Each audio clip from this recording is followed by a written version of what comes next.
Sana nak pergi ke Labuhan Dagang. Nak pergi mana lagi tu? Ini sana nak pergi ke Masjid KLIA, ke Sepang. Oh, inilah. Ini hari Azia sudah jadi 4x4. 6 kilo, 7 kilo masuk ke dalam. Nak drop off Bangla. Apa? Lokasi dekat-dekat dengan mana ni? Selepas sikit, atas sikit Masjid KLIA tu. Oh, ada tempat yang lori-lori sampah, hantar tempat sampah. Ini dengan construction tu, ya Allah, lori saja ni. Duduk dalam ni dah. Nak bawa Grab, mana yang sayang kereta tu tak payah. Ini dah jadi macam apa dah. Ini tak tahulah. Lepas ni kalau ada driver nak pick up Bangla tu, fikir 2-3 kali lah. Kita jadi pacuan 4 roda dah. Nak nampak pun tak apa nak nampak dah. Mana ni kiri kanan depan belakang. Awak pun tak nampak dah. Kereta ni pun ya Allah, ya Tuhanku. Ni jalan.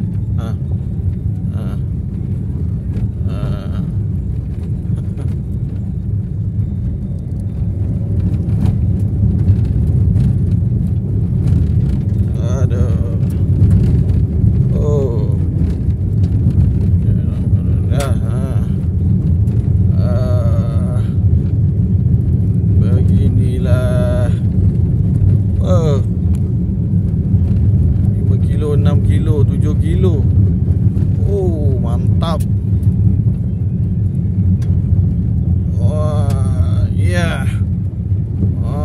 Lori sampah belaka. Baru lepas drop off Bangla daripada UTC Shah Alam, hantar ke lokasi ni.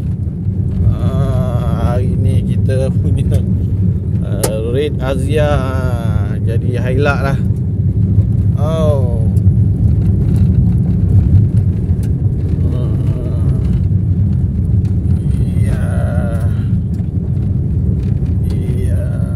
First time kali ni dapat yang jarak agak panjang kat 5-6 kilo ke dalam dengan jalan permukaan seperti Marik. First time. Oh my god. Ini betul-betul ni ya. So kalau anda rasa anda dapat pick up atau drop off ke area sini, boleh cancel awal-awal lah.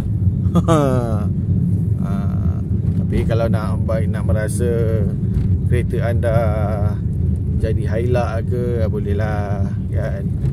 Kata menguji ketahanan kereta anda. Orang panggil apa? Main off-road. Mainlah sini. Datang main off-road. Rally. Bolehlah nak main rally kat sini. Lori-lori sampah, lori-lori pasir, lori-lori hantu ni. Oh my god. Punya kat sini kot tempat lori-lori sampah, buang sampah semua tu. Semua ni lori-lori sampah ni. Tempat pelupusan kot kat belakang ni. Saya pun tak sure tadi, saya tak nampak pun. Mungkin dalam lagi lah kot, mungkin 10 kilo ke atas lagi. Saya 7 kilo dah kona dah. Untuk Bangla tu. Kawan dia, tempat kawan dia ada construction. Tapak ni pembinaan. Saya ingat kamu ada. Dia kata tak ada, saya punya kawan punya rumah. Nanti you balik hati-hatilah. Saya ingat tu masuk punya jalan pun, driver mesti tamau punya, mesti U-turn balik yang ke Tamuang Kayu. Yalah, saya pun baru first time tengok saya kawan ni tempat ni macam dia pun tak pernah sampai, baru first time sampai. Dia kata tak tahulah, dia pun rasanya habislah. Mana ini, lokasi mana ini? Oh mantap. Oh yeah. Baru mencabar kereta anda nak bawa Grab kan. Dah tukar je. Ini kita jadi highlight sikit.